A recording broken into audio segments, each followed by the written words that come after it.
하나님은 성경을 통해서 자신의 뜻을 계시하셨습니다. 그래서 성경 속에는 다양한 정보가 들어있죠. 우주의 기원이나 인간의 창조, 또 인간의 본성, 죄의 기원, 그리고 그 결과, 이런 여러 가지 사안들이 성경에 기록되어 있는데, 그러면 이 성경을 통해서 하나님이 우리에게 하시려는 말씀이 무엇인가? 다시 말하면은 성경이 가르치는 가장 중요한 요점이 무엇인가? 이렇게 묻는다면 우리가 어떻게 대답을 하겠습니까? 소요리문답 제3문에 보면은 여기에 대한 답을 주고 있습니다. 성경이 제일 요긴하게 가르치는 것은 사람이 하나님에 대하여 무엇을 믿어야 하는지, 그리고 하나님이 사람에게 요구하시는 본분이 무엇인지입니다. 그래서 두 가지로 요약하면은 하나님에 대해서, 우리 사람이 하나님에 대해서 무엇을 믿어야 하는지, 그 내용이 성경 내용이라는 거죠. 또 한 가지는 우리 하나님이 사람에게 요구하시는 본분, 의무죠. 어떤 행해야 될 것들, 그것이 무엇인가, 이것을 알려준다는 것입니다. 그래서 우리가 성경을 통해서 얻는 것은, 가장 중요한 것은 바로 하나님에 대하여 믿어야 될 것, 그리고 우리가 무엇을 의무적으로 이행해야 되는가, 이 점이 성경이 가르치는 핵심적인 내용입니다. 많은 부분을 생략하겠습니다.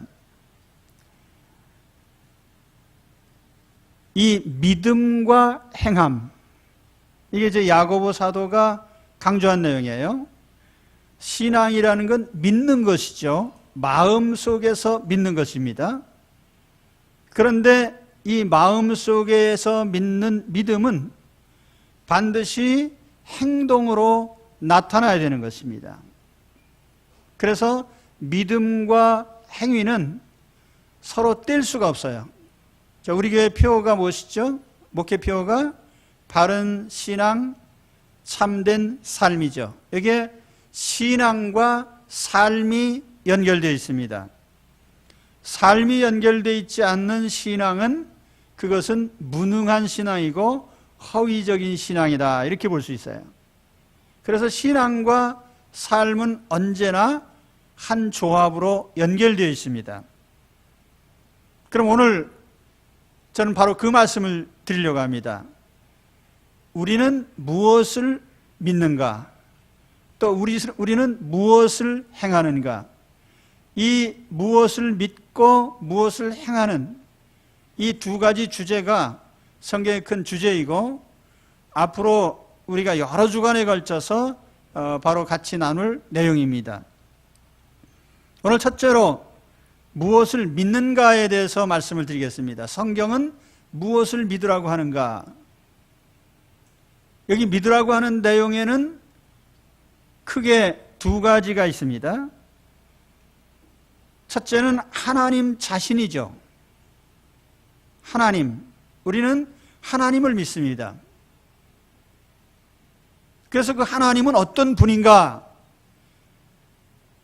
그 내용이 바로 우리 하나님 자신에 대한 겁니다.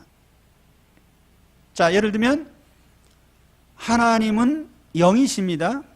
그리고 인격자십니다. 인격이 없는 비인격적인 존재가 아니시죠.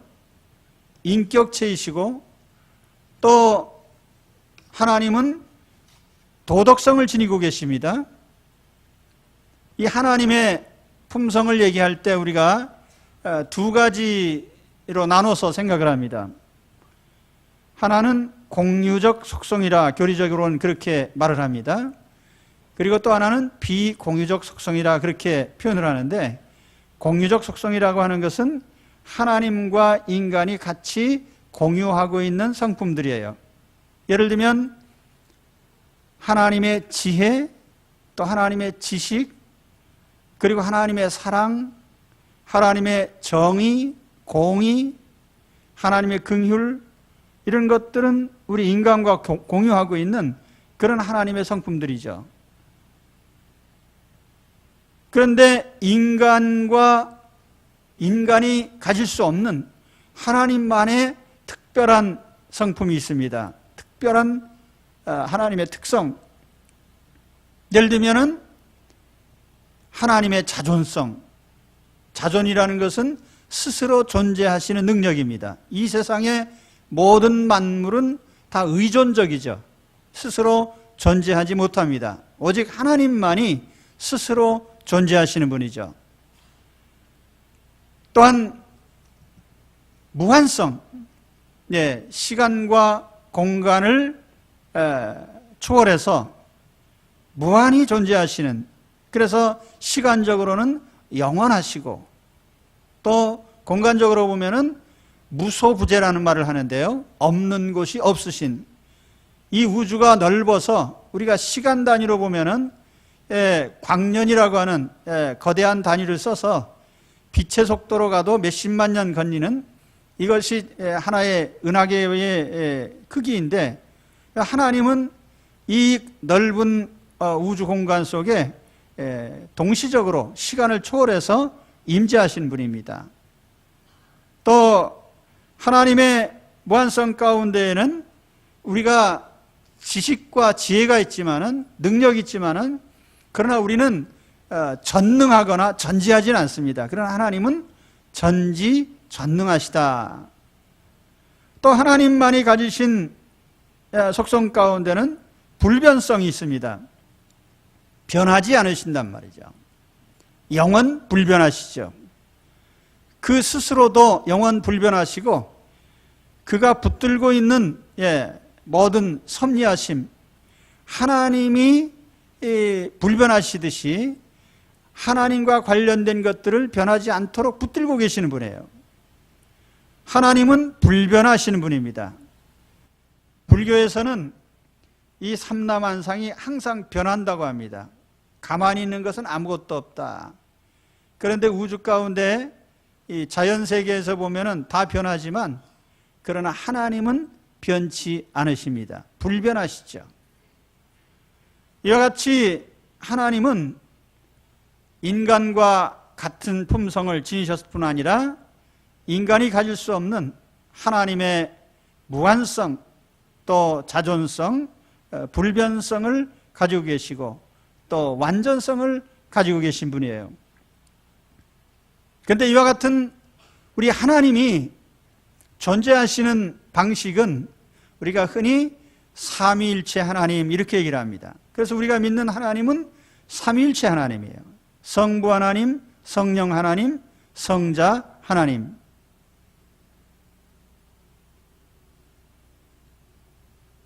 이 삼위일체라는 용어는 성경에 없습니다. 그런데 이 용어를 쓰게 된 것은 성경에 보니까 성부 하나님도 하나님이시고 성자 그리스도도 하나님이시고 성령 하나님도 하나님이신 것을 성경은 우리에게 알려주고 있습니다. 그리고 이 삼위가 언제나 일체로 존재하신다는 것을 성경은 우리에게 알려주고 있습니다. 그리고 성부, 성자, 성령의 하나님은 동일하신 권위와 능력, 신성을 지니고 계셔요. 그래서 이 우리가 삼위일체라고 하는 이 하나님의 존재 방식은 인간의 머리로는 이해할 수가 없습니다. 이해할 수 없는데 왜 그럼 알려주셨느냐? 알려주셔야 되니까요. 가령 예수 그리스도의 신성과 인성의 결합, 신성은 시공의 제한을 받지 않습니다. 그런데 몸은 시공의 제약을 받습니다. 어떻게 무한한 것과 유한한 것이 동시에 결합할 수 있을까? 그리고 시간을 초월하는 것과 시간 세계에 갇힌 것이 어떻게 같이 할 수 있는가? 삼위일체 하나님도 마찬가지죠. 성부 하나님은 영원 자존하시고, 그 웨스트민스터 신앙고백서에 보면 그렇게 정리되어 있습니다. 성자 예수 그리스도는 성부로부터 영원히 나시고, 성령 하나님은 성부와 성자로부터 영원히 나오신다, 그렇게 되어 있습니다. 그런데 이런 존재 방식이 우리가 인간의 머리로는 이해할 수가 없어요. 이해할 수는 없지만 그냥 알려드리는 겁니다. 이해하라고 말씀드리는 게 아니에요. 예수님의 신성과 인성도 마찬가지죠. 이해하라고 알려드리는 게 아니고 그렇다는 사실을 알려드리는 것뿐입니다. 그래서 우리가 믿는 하나님은 어떤 하나님이십니까?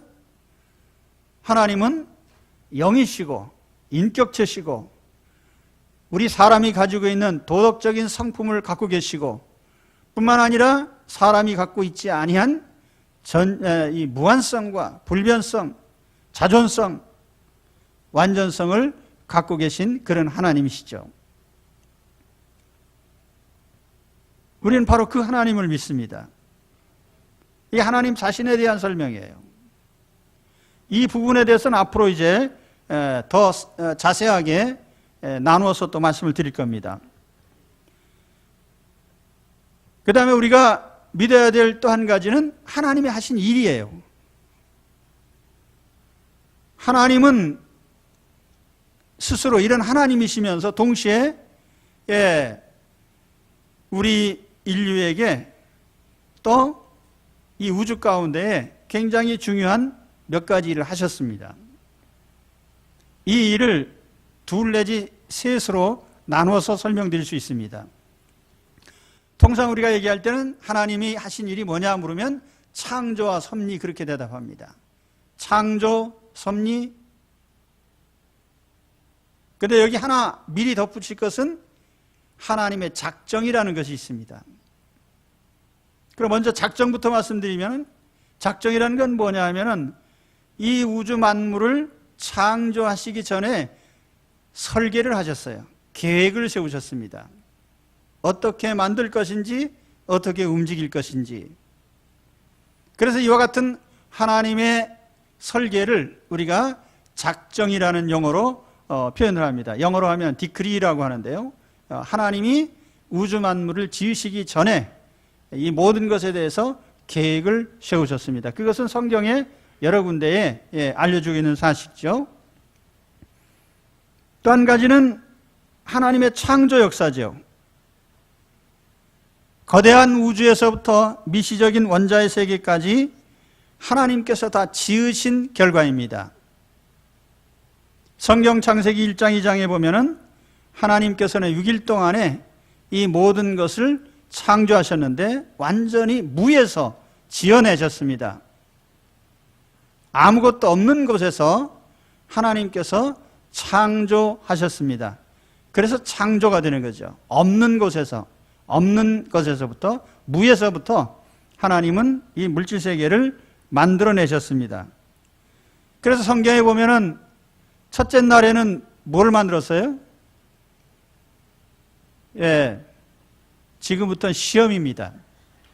첫째 날에는 빛을 만드셨단 말이에요. 빛을 만드셨기 때문에 당연히 빛과 어둠이 나눠지겠죠. 두 번째 날에는 궁창을 만드셨어요. 궁창이라고 하면 우리가 요즘 이해하기 쉬운 말로 하면 대기권입니다. 그래서 물이 대류하는, 지상의 물, 공중의 물, 이렇게 하나님께 나눠 놓으셨다고요. 그리고 세 번째 날에는 육지와 바다를 나누시고 땅의 식물을 창조하셨습니다. 그리고 넷째 날에는 지구의 에너지가 되는 태양과 달을 포함한 이 천체들을 만드셔서 이것으로 이 지구의 날짜, 해, 계절, 이런 변화를 주기적으로 갖게 만드셨습니다. 다섯째 날에는 물고기와 새를 만드시고, 여섯째 날에는 육상동물을 만드시고, 마지막에 인간을 창조하셨습니다. 이 하나님의 우주 창조에 대한 계시는 과학자들이 말하는 빅뱅 이론보다는 훨씬 신빙성이 있습니다. 빅뱅 이론이 뭡니까? 아무 목적도 없이 우연히 뭔지 모르지만 뻥 터져서 우주가 시작됐다. 그런 얘기죠. 그래서 몇십억 년 지나다 보니까 지구라는 행성에서 생명의 씨앗이 나타나고 그 생명체가 점점 진화해서 원숭이가 되고 또 맨 나중에 인간이 되었다.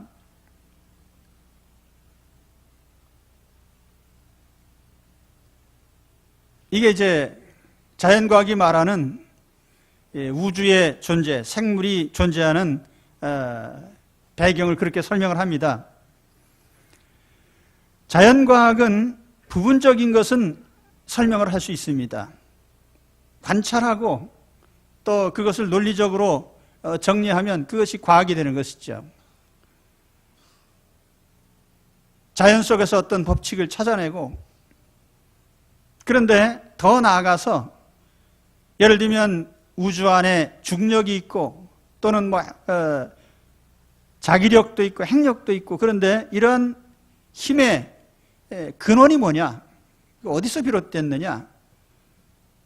왜 지구에서 작용하는 이러한 원리가 우주 공간 속에서도 동일하게 작동을 하는가? 왜 전체가 하나의 시스템으로 움직이는가? 도대체 생명이라는 것이 무엇이고 어디에서 왔는가? 이 우주 만물의 존재 목적이 무엇인가? 이 전체적인 것에 대해서 과학은 단 한마디도 설명할 수 없습니다. 창조에 대한 성경의 계시는 우리가 믿을 수도 있고 안 믿을 수도 있습니다. 우리가 믿는다고 해서 하나님이 특별히 득을 보시는 건 없습니다. 안 믿는다고 해서 하나님이 손해보실 일도 없습니다. 믿든지 안 믿든지 그건 여러분 자유입니다. 하나님 신상에는 아무 지장이 없습니다. 그러나 믿든지 안 믿든지 그 당사자인 사람에게는 절대적인 영향이 있습니다. 믿는 사람과 믿지 않는 사람. 아무튼 우리는 하나님께서 하신 가장 큰 일이 이 우주의 창조라는 사실을 성경은 알려주고 있습니다. 이걸 믿어라 이것입니다. 그래서 성경은 길게 설명하지 않습니다. 창세기 1장 1절에 보면 태초에 하나님이 천지를 창조하셨다. 알겠느냐? 믿으려면 믿고 말라면 믿어라. 예. 그 하나님은 그냥 알려주신 게 우리에게. 예.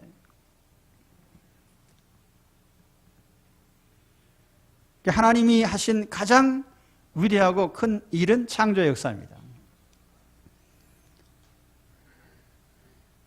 또 한 가지 하나님이 하신 중요한 또 한 가지는 하나님의 섭리입니다. 섭리. 섭리란 것은 하나님이 창조하신 우주 만물에 직접 관여하신다는 거예요. 우주 만물을 그냥 지어놓으시고 뚝 떨어져서 내버려 두시거나 자연 법칙에 맡겨두고 자연이 그냥 알아서 움직이도록 내버려 두신 것이 아니라 이 자연 만물이든지 인간 세계든지 하나님은 직접적으로 지금도 관여하고 계십니다. 이게 하나님 섭리예요.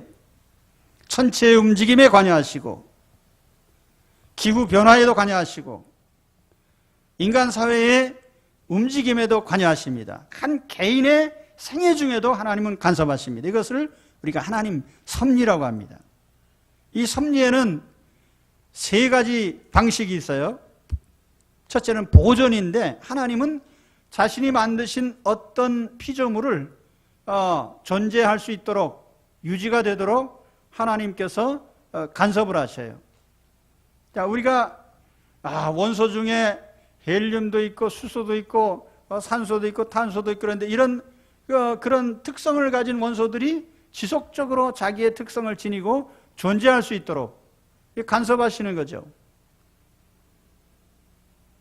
태양계가 거대한 시스템인데 이것이 서로 떨려나가거나 어디로 사라지지 않도록 하나님이 그 존재를 붙들어주고 계시는 거예요. 보존, 또 여기는 피조물과의 협력이라는 것도 있습니다. 그래서 각 피조물이 자기 고유한 성향을 보존하고 그 성향에 의해서 작용할 수 있도록 지속적으로 하나님이 간섭을 하시는 거죠. 여기 여러 사람이 있는데 여러 사람의 성향이 다 다릅니다. 근데 만일 이러한 성향이 항상 바뀌어서 종잡을 수 없다고 하면은 우리는 대단히 혼란스러운 삶을 살 수밖에 없습니다. 그런데 하나님께서 우리의 모든 이러한 성향까지도 간섭하셔서 상호작용을 바로 할 수 있도록 지속적으로 관여하시는 거죠. 이게 하나님 섭리예요. 또한 이 섭리 속에는 하나님의 통치도 들어 있습니다. 여기 수많은 피조물들이 서로 상호작용을 하고 또 필요 이상으로 그 존재 목적에서 어긋나지 않도록 하나님께서 통치하고 계시는 거죠. 그래서 하나님의 섭리는 하나님이 만드신 피조물들이 존재할 수 있도록 지속적으로 자기의 성향을 지니고 상호작용을 하고 서로 관여할 수 있도록, 그러나 일정한 범주를 넘지 않도록 하나님께서 통제를 하시는 거예요. 이것을 우리가 하나님의 섭리라고 합니다. 이 섭리가 우리 개인의 삶에는 어떤 영향이 있을까요? 나는 하나님의 섭리에 밖에서 1분 1초도 존재할 수 없습니다. 하나님의 섭리 안에 나는 존재하는 겁니다. 내가 태어나서 지금까지 앞으로 남은 생애, 삶의 매 순간 나의 신체적인 삶이나 영적인 삶 모든 부분에 대해서 하나님은 관여하고 계시는 거예요. 이게 하나님 섭리입니다. 나는 기적을 과히 그렇게 바라지는 않는 사람인데, 그런 하나님의 섭리에 대해서는 100% 철저하게 믿는 사람이에요. 우리 그리스도인들은 초자연적인 역사에 매달려 사는 사람들이 아니고요, 하나님의 섭리에 따르는 사람들입니다. 예를 들어서 내가 어떤 일을 하려고 했는데 좌절이 됐다. 많은 그리스도인들이 신앙을 하나님을 서포터로 삼으려고 하는 이런 신앙생활을 한단 말이에요. 내 인생 복되게 살기 위해서 하나님의 능력을 잠깐 서포터, 빌려오는 서포터로. 하나님 우리 인생의 조력자가 아니십니다. 주관자시죠. 그렇기 때문에 사람이 태어나고 죽고 사는 모든 생사화복의 문제에 대해서 하나님은 관여하고 계시고, 내 인생 한 사람에 대한 삶의 설계를 하시고 이 인생이 설계대로 움직이는지를 보고 계신단 말이에요. 그래서 우리의 신앙은 이제 지날수록 내가 하나님을 움직이는 것이 아니라 하나님의 뜻에 따르는 자가 되는 것이 우리의 신앙의 과정이에요. 그래서 우리는 처음에는 기적신앙으로 시작해서 나중에는 섭리의 신앙으로 옮겨가는 것이죠. 믿으십니까? 그래서 누가 오늘 이제 당신 누구를 믿어요? 그러면 나는 성경에 말씀하신 하나님을 믿습니다. 그 하나님 누구요? 그러면 하나님은 영이시고 인격체시고, 하나님은 영원 불변하시고 자존하시고, 또 하나님은 무한하신 하나님이십니다. 그 하나님이 어떤 일을 하셨습니까? 천지 만물을 설계하시고 창조하시고 그 창조하신 세계를 지금도 하나하나 관여하고 간섭하고 계십니다. 그 하나님을 내가 믿는 거예요. 그러니까 오늘 누가 물어보면은 이게 대답을 하셔야 되는 거예요. 당신 뭐 믿습니까? 난 성경이 말씀한 하나님 믿습니다. 그 하나님 어떤 하나님입니까? 이 하나님 이렇습니다. 그 하나님 무슨 일을 하셨습니까? 하나님이 우주 만물을 설계하시고 창조하시고 직접 간섭하시면서 다스리는 그 하나님을 내가 믿습니다. 내일 안 믿는 친구 만나서 설명할 수 있겠습니까? 자, 그 다음에 하나님께서 성경을 통해서 우리에게 알려주신 또 한 가지는 하나님의 뜻대로 행하라는 것이죠. 믿으면 이러이러한 것을 실행하라 하는 것입니다. 뭘 실천을 해요? 실천사항은 두 가지입니다. 하나님께 대하여 실천할 것이 있고 사람을 향하여서 실천할 게 있어요. 우리의 행위의 대상은 첫째는 하나님이고 둘째는 인간입니다. 뭐를 어떻게 해야 되죠? 그걸 요약한 것이 대표적인 것 한 가지가 바로 모세가 시내산에서 받은 십계명입니다. 예수 믿는 사람들은요, 십계명은 구약시대 율법이야, 나하고는 뭐 큰 상관은 없어, 이렇게 오해를 하고 계셔요. 사실은 우리가 예배 드릴 때 사도신경에 오잖아요. 전능하사 천지를 만드신 하나님 아버지를 내가 믿사오며 예수 그리스도를 믿사오며 성령을 믿사오며 거룩한 공회를 믿고, 믿고 이 사도신경은 내가 믿는 믿음의 내용을 요약한 겁니다. 뭘 믿는가? 그런데 우리가 이와 같이 믿기 때문에 성경은 우리에게, 하나님께서 우리에게 요구하시는 실천사항이 있단 말이에요. 믿으면 이렇게 해라. 자, 예를 들면 십계명이 있습니다. 십계명을 예수님께서 두 가지로 요약을 하셨죠. 어떻게 요약을 하셨어요? 하나님을 사랑하라는 것 첫째이고 이웃을 사랑하는 것 둘째 계명이다.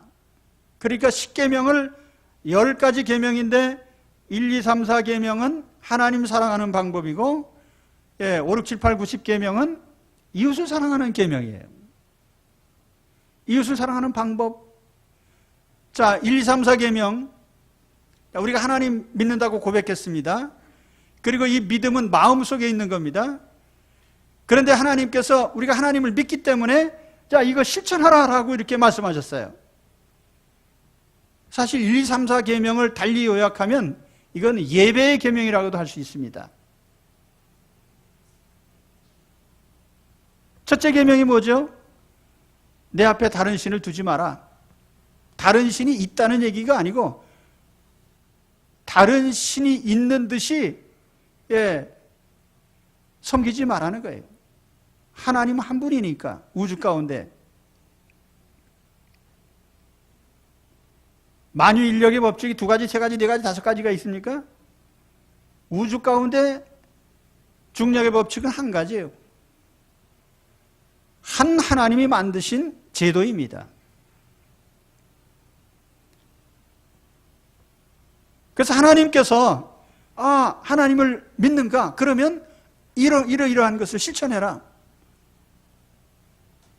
여러분, 하나님 믿으시면 하나님께 나타낼 행동 1호가 뭐겠습니까? 하나님 다 믿으시죠? 앞서 말씀드린 하나님 믿으라고 하는 거 다 믿으시죠? 그러면 하나님께 행해야 될 의무가 뭡니까? 의무로 나아가서 생각해 봅시다. 마음에서 믿는데 그러면 의무는 뭐예요? 하나님께. 하나님 믿기 때문에 어떤 의무를 이행해야 돼요?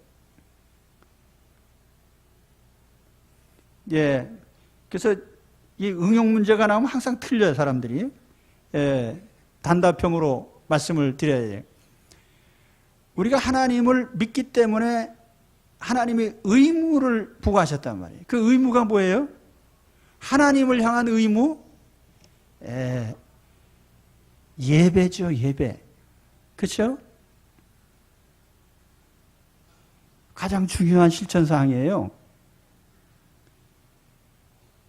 그렇죠? 네. 하나님 사랑하시죠? 그러면 어떤 의무를 이행하셔야 돼요? 예배의 의무. 그러니까 교회 공동체의 첫 번째 목표가 뭐죠? 예배예요, 예배. 교회는 왜 존재합니까? 예배 공동체란 말이에요. 예배가 첫 번째 사항이에요. 우리 동양 사람들, 한국 사람, 중국 사람, 일본 사람들이 중요시하는 게 있죠. 특히 한국이나 중국 사람들이요, 유교의 영향 속에서 우리 각 가문에 가장 중요한 게 뭐예요? 가문마다 제일 중요한 것이 뭡니까? 뭐 요즘은 뭐 그렇게 생각 안 하지만 이전에는 가문마다 중요하게 여기는 게 뭐냐면 제사입니다, 제사.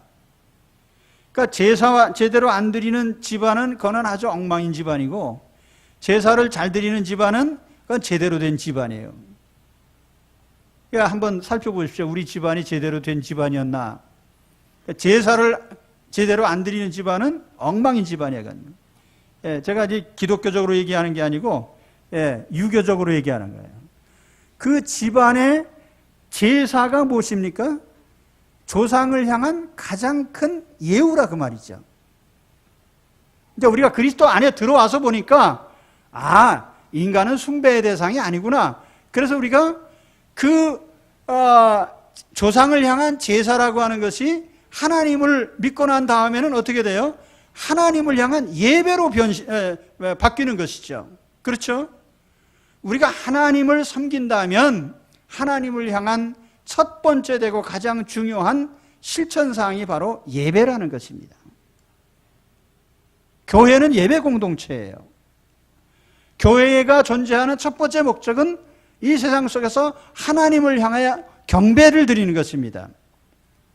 출애굽기에 보면 출애굽 이스라엘 백성을 광야로 끌어내서 모세가 뭘 하겠다고 그랬어요? 광야로 사흘쯤 나가서 우리 하나님께 제사를 드리려고 한다. 이 구약적 표현이지만 예배를 드리려고 한단 말이에요. 예배.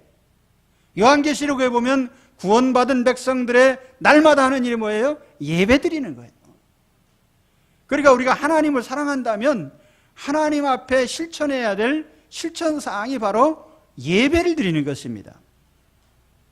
그렇죠? 그러니까 우리가 하나님 사랑하는 표식은 말로 하나님 사랑해요, 찬송만 부르고 그런 게 아니고 예배를 드려야 게 진짜 사랑하는 거예요. 예배. 하나님 사랑하는 표시를 앞으로 예배로 실행에 옮기시기 바랍니다. 그런데 그 예배를 어떻게 드릴 거냐? 십계명에 보면은 예배의 대상은 오직 한 분, 우주 만물 가운데 창조주 하나님밖에 없어요. 그 하나님 한 분이다. 두 분, 세 분, 네 분 계신 게 아니고, 그러니까 하나님 한 분밖에 없으니까 한 분 하나님께 예배드려란 말이에요. 그게 제1계명이에요. 제2계명은 뭐냐면 하나님은 영이시란 말이에요. 그렇기 때문에 뭘 만들어 놓고 거기다 대고 절하고 이런 식으로 섬길 것이 아니고 그 하나님을 마음에서부터 영으로 바른 마음을 가지고 하나님을 경배해야 된다. 경배의 방법이에요. 예배의 방법. 제3계명이 뭡니까? 하나님을 예배하는 자의 자세를 얘기하고 있는 거예요. 하나님의 이름을 망령되이 일컫지 마라. 하나님의 명예를 훼손하면서 살다가 와서 하나님 앞에 영광 받으소서. 그럼 무슨 영광을 받아요? 하나님이 세상에서 하나님 욕을 다 먹게 만들어 놓고 와서 하나님 영광 받으세요 그런다고 해서 영광이 무슨 물질입니까? 하나님 받으시게. 그러니까 중요한 건 뭐예요? 하나님의 명예를 훼손하지 말라는 거예요. 그런 삶을 살면서 하나님 앞에 나와서 바른 예배를 드리라고 말이죠. 그렇죠? 제4계명이 무엇입니까? 예배 시간을 규정한 거예요.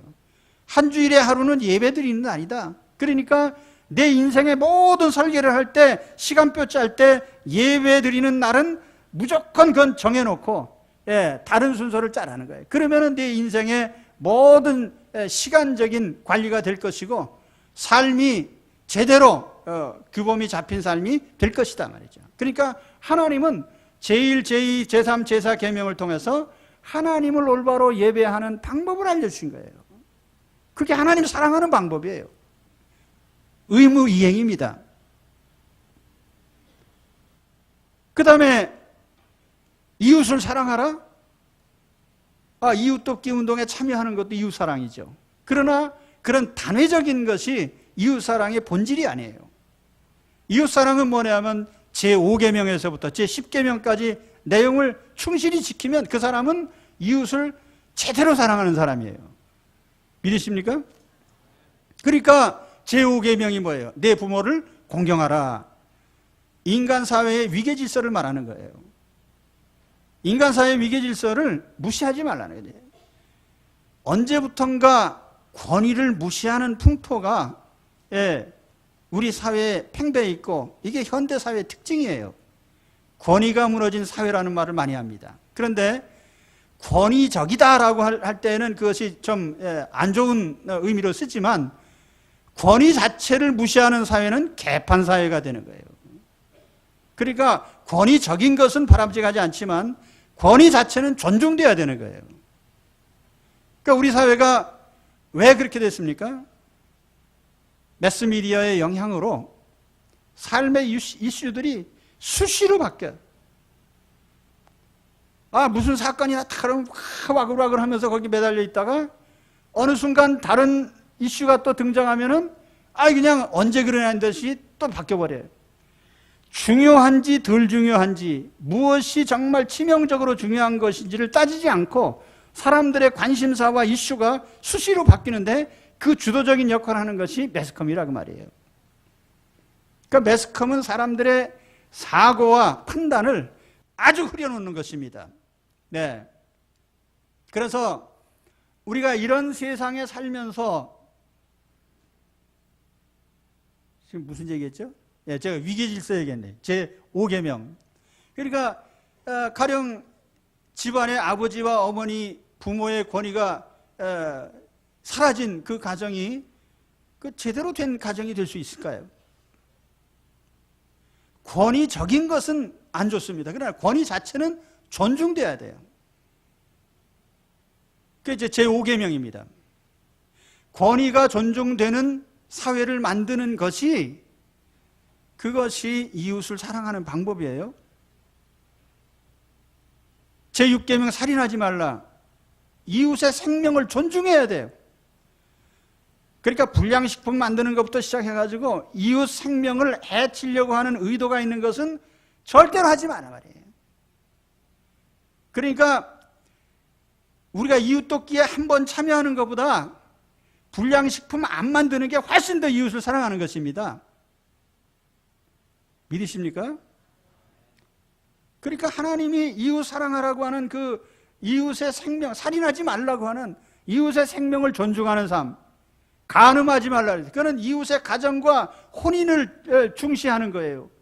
그래서 가정이 무너지지 않도록 우리가 그 역할을 해줘야 돼요.